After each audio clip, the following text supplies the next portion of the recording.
Friends, Professor C.P. Bhasin, former senior professor of chemistry, Hemchandracharya north Gujarat university Patan Gujarat, एक बार फिर हाजिर हूं अपनी वही सीरीज भ्रष्टाचार से भरी दास्तां, जिसके 2 भाग आपके सामने पेश कर दिए हैं। अभी तक मुझे कमेंट में कोई कमेंट नहीं मिला कि किसी तरह का कोई कागज दिखाइए, और नट एंड शेल में मैं फिर एंड ब्रीफ करना चाहूंगा। शिक्षा के सर्वोत्तम केंद्र, सेंटर ऑफ एक्सीलेंस कहे जाते हैं, यूनिवर्सिटीज कही जाती हैं। यदि यूनिवर्सिटी ही भ्रष्टाचार के केंद्र बन जाएंगे, वहां की नियुक्ति भ्रष्टाचार की केंद्र बन जाएंगी, तब इस देश की शिक्षा, आने वाली पीढ़ी किस तरह की शिक्षा अपनाएगी। दुख होता है, लेकिन किस किस को दुख होता है यह जानना बड़ा मुश्किल है। मैंने स्पष्ट बताया था किस तरह बिना सरकारी परमिशन के, जब 2 रीडर और 1 लेक्चरर की पोस्ट 1994 में आई थी, 2 रीडर अपॉइंट होने थे, 1 लेक्चरर अपॉइंट होना था SC/ST का। जी हां, उस समय 2 एलिजिबल, क्या 3-4 एलिजिबल रीडर के लिए कैंडिडेट थे, लेकिन एक रीडर की पोस्ट को लेक्चर में कन्वर्ट कर दिया जाता है, क्योंकि SC/ST की तो भरनी उनकी मजबूरी थी। एक अपर कास्ट जिसको तत्कालीन विभागाध्यक्ष, हेड ऑफ डिपार्टमेंट कमिट कर चुके थे, उनको अपॉइंटमेंट करना था। कितना बड़ा भ्रष्टाचार था। बिना गवर्नमेंट के परमिशन के कौन आपको पावर देता है कि आप रीडर की लेक्चरर में कन्वर्ट कर लीजिए। दास्तां आगे बढ़ती गई। जब चोरी करने की आप अनुमति दे जाएंगी, तब आप महाचोर, आतंकवादियों का निर्माण करेंगे। ये मैं आपसे कह रहा हूं। और सबसे ज्यादा घातक शिक्षा के लिए है, इस तरह का आतंकवाद है जो भ्रष्टाचार से लिप्त, भ्रष्टाचार से भरा हुआ है। दास्तां बताई थी मैंने किस तरह 1995 में रजिस्ट्रेशन होता है और 97 में PhD सबमिट कर दी जाती है, जबकि बिल्डिंग दिसंबर 1997 में केमिस्ट्री की हैंडओवर होती है। जी हां, मैंने खुद उस समय एसिड के सॉल्यूशन बनाए थे, क्योंकि लैब असिस्टेंट नए थे। दिसंबर 1997 में बिल्डिंग हैंडओवर होती है, उससे पहले PhD जमा हो जाती है। जो व्यक्ति CAS में रीडर के लिए रिजेक्ट हो जाते हैं, वही व्यक्ति सिंडिकेट द्वारा डायरेक्ट पोस्ट पर बिना एडवर्टाइजमेंट के रीडर रिक्रूट कर दिए जाते हैं। ऐसा भ्रष्टाचार दुनिया की किसी यूनिवर्सिटी में नहीं होता कि आप बिना एडवर्टाइजमेंट के किसी भी व्यक्ति को सीधा रीडर अपॉइंट कर दें। किस तरह का ये भ्रष्टाचार था शिक्षा के, मेरे हेमचंद्राचार्य जी की नगरी में, हेमचंद्राचार्य जी के विश्वविद्यालय में। यहीं तक नहीं, जब पाप होते हैं ना, पाप का घड़ा एक दिन भरता जरूर है, लेकिन कब भरेगा ये मैं नहीं कह सकता है। रीडर बना दिया जाता है उनको। मैंने आपसे कहा 1998 में उन महापुरुष ने PhD की डिग्री ली थी, लेकिन जो कैंडिडेट 1995-96 में रजिस्टर थे, उनका को गाइड उनको बना दिया जाता है। किस तरह की ये शिक्षा व्यवस्था है। चलिए, आप एक आदमी को डिप्राइव करना है, कर दीजिए, लेकिन आने वाली पीढ़ियों का नाश मत कीजिए आप। फिर सिंडिकेट बैठती है, बैक डेट से रीडर बनाती है, और जो CAS रीडर के लिए रिजेक्ट हो गए थे, सिलेक्शन ग्रेड लेक्चरर बनाया था एक गुजरात के बहुत ही महान विद्वान जो अब इस दुनिया में नहीं रहे। उन्होंने कहा था रीडर नहीं बनाऊंगा, सिलेक्शन ग्रेड लेक्चरर दे दूंगा। लेकिन सिलेक्शन ग्रेड लेक्चरर से रीडर की डायरेक्ट रिक्रूटेड पोस्ट पर, जिसके लिए एडवर्टाइजमेंट आना चाहिए था, बिना किसी एडवर्टाइजमेंट के उनको रीडर बना दिया जाता है। मैंने कहा 2000 में इंटरव्यू हुए थे, पोस्ट वेकेट हुई थी। एक ऐसा कैंडिडेट था जिसको 16 साल का टीचिंग एक्सपीरियंस, उसमें से लगभग 12-13 साल का PG टीचिंग एक्सपीरियंस होगा, 4 years full time research experience, excellent publication, got the humbled scholarship. लेकिन चूंकि उन जनाब को केवल जो एक्सपीरियंस था 8 years, rather I should say 7 years PG teaching experience था, जबकि उस समय के नियम कहते थे कि कम से कम 10 साल का PG टीचिंग एक्सपीरियंस होना चाहिए। मैंने लास्ट अपनी भ्रष्टाचार से बड़ी दास्तां में कहा था, अब UGC ने यह कर दिया है 10 साल का टीचिंग एक्सपीरियंस होना चाहिए। जरूरी नहीं है PG हो, लेकिन आप निकाल के ले लीजिए, 2000 का एडवर्टाइजमेंट था, उसमें यूजीसी का नाम था 10 years पीजी टीचिंग एक्सपीरियंस।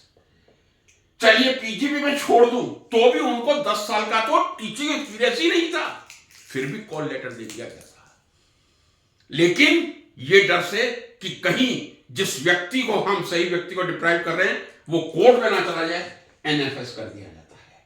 अब आप मजेदार सुनिए, रोंगटे खड़े दे लो। जब आरटीआई 2004 में बाद में उनसे पूछा जाता है, विश्वविद्यालय प्रशासन से प्रश्न किया जाता है, किस नियम के तहत आपने कॉल लेटर दे दिया था जबकि 10 साल का टीचिंग एक्सपीरियंस भी नहीं था, पीजी टीचिंग एक्सपीरियंस होना चाहिए। तो यूनिवर्सिटी की जरा सुंदरता देखिए, साफ लिखती है और यूजीसी प्रमाणे लायका नाती धरावता पर पर्सन ऑफ एमिनेंस। सुनिए जरा, person of eminence, person of eminence तरीके कॉल लेटर आपकी चीजों होते। जी हां, यह प्रावधान है यूजीसी का कि या तो आपको 10 years टीचिंग एक्सपीरियंस होना चाहिए आज के समय में, या उस समय 10 years पीजी टीचिंग एक्सपीरियंस। एक और नियम यूजीसी ने कर रखा है, यदि आपके पास टीचिंग एक्सपीरियंस नहीं है, पर्सन ऑफ एमिनेंस का मतलब है जो शैक्षणिक योग्यता की पराकाष्ठा पर पहुंच गया। कई लोग ऐसे हैं जो किसी लेबोरेटरी में रिसर्च कर रहे हैं, साइंटिस्ट बी से शुरू होता है, B C D E F G, कुछ आपको एफ में मिल जाएंगे। यदि कोई साइंटिस्ट एफ अप्लाई करता है, उसके पास टीचिंग एक्सपीरियंस नहीं है लेकिन साइंटिस्ट एफ बनना भी बहुत मुश्किल है, उसको पर्सन ऑफ एमिनेंस कहते हैं। जिसने 1998 में पीएचडी की डिग्री बिना बिल्डिंग के ले ली हो, उसको आप पर्सन ऑफ एमिनेंस कहेंगे। जिसको बैकडोर एंट्री से जहां सीएएस रीडर के लिए रिजेक्ट कर दिया गया था लेकिन डायरेक्ट पोस्ट पे रिक्रूट कर दिया जाए, उसको आप पर्सन ऑफ एमिनेंस कहेंगे। मित्रों, खोल के देख लीजिए, ऐसा कोई उदाहरण पूरे वर्ल्ड में नहीं मिलेगा। इस तरह पर्सन ऑफ एमिनेंस को बदनाम मत कीजिए, नहीं तो पर्सन ऑफ एमिनेंस शब्द ही बदनाम हो जाएगा। इस तरह से उनको कॉल लेटर दिया गया था। कालांतर में इंटरव्यू होते हैं, 2005 दिसंबर में इंटरव्यू होते हैं, 5 जनवरी 2006 को ईसी के एनवलप खुलते हैं, उनका सिलेक्शन होता है। उस समय जो चार्ज में प्रोफेसर थे, सीएस थे, 2001 से सीएस थे, लेकिन मैंने आपसे कहा पूरी दुनिया सीएस और डायरेक्ट रिक्रूटेड को 8 बार मान रही थी क्योंकि सीएस का सिलेक्शन बहुत कठिन होता है। लेकिन उनसे चार्ज लेके उन व्यक्ति को दिया जाता है। 2011 में गजेट आता है, 2010 में माफी कीजिएगा, गवर्नमेंट का गजेट आता है, यूजीसी का गजेट आता है। फिर मैं कह रहा हूं, जिन्होंने सीएएस के मेरे पूरे लेक्चर को नहीं सुना, कहीं कोई कंफ्यूजन है, मेरे यूट्यूब चैनल पे जाइए और सीएएस रिक्रूटमेंट के पूरे नियमों से मैं आपको परिचित करवाया है मैंने। उसमें दोनों बराबर थे, फिर भी बराबर नहीं किया जाता। अब जरा आगे का तमाशा देखिए। एक नए कुलपति आते हैं 2013 में, किसी दूसरी स्टेट से आए थे। उनको लगा अरे हमारी यूनिवर्सिटी में तो जिस दिन अपॉइंटमेंट होते हैं उसी दिन से 8 बार बना जाता है, दोनों को बराबर गिना जाता है, सीएएस और डायरेक्ट को। और मैंने आपसे कहा था जम्मू में एक सीएएस फोरनून में ज्वाइन करता है, डायरेक्ट रिक्रूटेड आफ्टरनून में करता है, फोरनून वाला सीएएस सीनियर माना जाता है। एक कॉमन सीनियरिटी लिस्ट निकलती है। उन वीसी को ऐसा लगा कि ये बहुत गलत हो रहा है, उन्होंने कॉमन सीनियरिटी लिस्ट निकाली जो कई विश्वविद्यालय 2001 से ही निकाल रहे हैं कि दोनों बराबर होने चाहिए, कोई अंतर नहीं होना चाहिए। लिस्ट निकलती है, जो सज्जन 1994 में एज ए रीडर आए थे, 2001 में एज ए प्रोफेसर आए थे, वो तुरंत दूसरे नंबर पे एमबीए के प्रोफेसर के पास पहुंच जाते हैं, जो पहुंचना भी चाहिए था। लेकिन राजनीति की जड़ें विश्वविद्यालय में कितनी गहरी हैं और कितने भ्रष्टाचार के अड्डे पनपे हुए हैं, यह मैं भ्रष्टाचार की दास्तां में उजागर करना चाहता हूं। वीसी के पास प्रेशर जाता है कि आप क्या कर रहे हैं, इस व्यक्ति को लाके बिठा दिया, ये सिंडिकेट में आएगा, सही को सही गलत को गलत कहेगा। क्योंकि वो व्यक्ति 2 बार एज ए रीडर पहले सिंडिकेट में रहा था, 1994 से 1997 he was the senior most reader when he did join. दूसरा 2008 से 2011 वो सही को सही गलत को गलत कहता था। वो कंप्रोमाइज करता था एलआईसी में, लेकिन नमक में आटे के बराबर करता था। नमक में आटे के बराबर नहीं करता था, आटे में नमक के बराबर करता था। कहीं वो व्यक्ति आके सिंडिकेट का मेंबर ना बन जाए, वो एचओडी ना बन जाए। जो सीनियोरिटी लिस्ट बनी थी उसको वापस रिवर्ट कर दिया जाता है।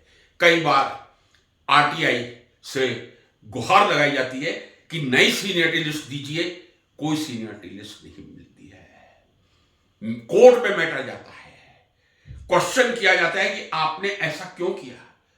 विश्वविद्यालय के वकील कहते हैं बोनाफाइड मिस्टेक हो गई, जज कहते हैं क्या बोनाफाइड मिस्टेक हुई है, वो हम आपको अगली बार बताएंगे, अभी नहीं बता सकते क्या बोनाफाइड मिस्टेक, अगली बार बताएंगे। 20 डेट कोर्ट में आती हैं, 20 डेट तक कोर्ट में कोई यूनिवर्सिटी रिप्लाई फाइल नहीं करती। ये हमारे देश का न्यायिक सिस्टम है और ये हाई कोर्ट में मैटर था। कई जज बदलते रहते हैं, कई जजेस ने यह मामला देखा, यूनिवर्सिटी को कोसा, यूनिवर्सिटी के वकील पर गुस्सा किया, क्यों नहीं आपने अभी तक रिप्लाई फाइल किया, लेकिन कोर्ट ने कोई आदेश नहीं किया, क्योंकि मेरा न्याय तंत्र भी महान है। अब सुनिए, जब आप किसी आदमी को उसकी योग्यता से ज्यादा देते हैं और योग्यहीन व्यक्ति को वो पद दे देते हैं जिसके लिए वो डिजर्व नहीं करता, तो डिजास्टर कैसा होता है ध्यान से सुन लीजिए। आज 21 अप्रैल को जो मैंने समाचार पत्रों में पढ़ा है, बहुत दुखी हुआ हूं। वो सज्जन, चूंकि आपने उनको गोद में बैठा बैठा के बड़ा किया है, एक दिन आता है वो विश्वविद्यालय के कुलपति बन जाते हैं। बहुत खुशी हुई थी, मुझे भी बहुत खुशी हुई थी। सबसे पहले मैंने ही उन्हें गुलाब के फूलों का हार पहनाया था। कालांतर में एक ऐसा प्रकरण आता है जब वो हेड ऑफ डिपार्टमेंट से गलत विधि से बनाए हुए, तब एमबीबीएस के रीअसेसमेंट का काम उनके पास आता है। जी हां, एमबीबीएस के आंसर बुक के रीअसेसमेंट का। जो लोग एजुकेशन से संबंधित रही हैं उनको, उनके लिए बताना चाह रहा हूं, रीअसेसमेंट का मतलब होता है यदि कोई विद्यार्थी अपने अंकों से संतुष्ट नहीं है तो वो पुनः मूल्यांकन रीअसेसमेंट करवा सकता है। अंक बढ़ेंगे बढ़ जाएंगे, कम होंगे कम होंगे। ध्यान से सुनिए, एमबीबीएस जो डॉक्टर बनाने की एक परीक्षा है, उसके कई विद्यार्थी रीअसेसमेंट करवाते हैं। 3 अप्रोच वाले विद्यार्थी, रोल नंबर 391, 392, 409, सुन लीजिए, 391, 392, 409, उनकी आंसर बुक बदल जाती है। आंसर बुक बदलने का मतलब जो उन्होंने मेन एग्जाम में लिखा था उस आंसर बुक को निकाल लिया गया और रीअसेसमेंट के दौरान घर से लिखवा के नई आंसर बुक उसमें डाल दी गई। यदि इसमें लेश मात्र भी गलत हो तो मुझे आप फांसी की सजा दीजिए। कमेटी बैठती है, सिंडिकेट की कमेटी बैठती है, वो दोषी मानती है कि हां ये प्रकट हुआ है। उसके बाद तत्कालीन जो गुजरात के एजुकेशन सेक्रेटरी थे पंकज कुमार जी, एजुकेशन सेक्रेटरी किसी स्टेट का सीनियर आईएएस ही होगा, पंकज कुमार जी की अध्यक्षता में कमेटी बैठती है और वो कहती है ये गलत हुआ है। उसके बाद पंकज कुमार जी चीफ सेक्रेटरी बन जाते हैं, मैटर चलता रहता है, कोई कार्यवाही नहीं होती। सिंडिकेट की एक मीटिंग का मिनट्स निकलवा के देख लीजिए, लेश मात्र भी झूठो, फिर मैं कह रहा हूं आप मुझे फांसी पर लटका दीजिए। स्वयं वो सज्जन जब वीसी बनते हैं, वीसी सिंडिकेट का चेयरमैन होता है, वो नीचे सिग्नेचर करते हैं, हां 3 आंसर बुक बदली गई हैं। जिस व्यक्ति के डायरेक्शन में ये पूरा पुनर्मूल्यांकन रीअसेसमेंट का काम हुआ था, वो व्यक्ति जब वीसी बन जाता है तब वो स्वीकार करता है खुद, हां आंसर बुक चेंज हुई है। यदि आंसर बुक चेंज हुई हैं, कैसे हुई हैं, किसके दबाव में हुई हैं? क्या इस तरह एमबीबीएस के विद्यार्थियों को हम डॉक्टर बना के निकालेंगे? क्या इस तरह हम यूनिवर्सिटी को सेंटर ऑफ एक्सीलेंस कहेंगे? फिर कमेटी बनती है, लोकल इंक्वायरी कमेटी, एलआईसी के पास मैटर जाता है, लेकिन यह सिलसिला चलता है। आज ये 10 दर्द से भरी दास्तां क्यों आपके सामने आई है? क्योंकि शायद अब कोर्ट के सामने ये मामला जाएगा। कोर्ट के सामने तो पहले भी जा चुका है। क्या होगा मैंने आपको बता दिया। 20 डेट आई थी कोर्ट की जब उस व्यक्ति ने अपना हक मांगा था। हाई कोर्ट से कोई संतोषजनक उत्तर नहीं मिला था, अभी भी पेंडिंग है, लेकिन उस व्यक्ति को कोई इंटरेस्ट नहीं है। न्याय व्यवस्था हमारी देखिए, शिक्षा व्यवस्था देखिए, कौन से व्यक्ति हैं जो इस प्रकार के व्यक्ति को पाल पोस रहे हैं? क्या ये गुनाह नहीं है? एक व्यक्ति जो वाइस चांसलर की पोस्ट पे है, खुद स्वीकार कर रहा है कि 4 साल पहले, जब 3 साल पहले रीअसेसमेंट हुआ था, आंसर बुक चेंज हुई थी, किसने की थी वो कभी नहीं बताते। उनसे पूछा जाता है बता दीजिए किसने की, कौन कौन इन्वॉल्व था, कभी नहीं बोला किसने की है। यदि उन्होंने नहीं की, उनको दोषी मानना चाहिए। इस प्रकार के दोषियों पर बीजेपी की सरकार क्या कार्रवाई कर रही है? प्रधानमंत्री जी, ये आपके जन्म स्थल से केवल 65 किलोमीटर की दूरी पाटन का प्रकरण है। आप बहुत शुद्धता की, आप बहुत ईमानदारी की बातें करते हैं। एक गुनहगार उपकुलपति अभी तक बच के कैसे बैठे हुए हैं? एक व्यक्ति जिसने स्वीकार कर लिया कि आंसर बुक चेंज हुई है, किस तरह वो घर में बैठे हुए हैं, उनके खिलाफ कार्रवाई क्यों नहीं हुई? प्रधानमंत्री जी, आपकी बड़ी बड़ी बातें हैं, आप जरा ईमानदार हैं तो कृपया अपने जन्म स्थान वडनगर से 65 किलोमीटर की दूरी पाटन पर स्थित मेरे आदरणीय हेमचंद्राचार्य जी के विश्वविद्यालय में ये जरा इंक्वायरी का काम कर लीजिएगा।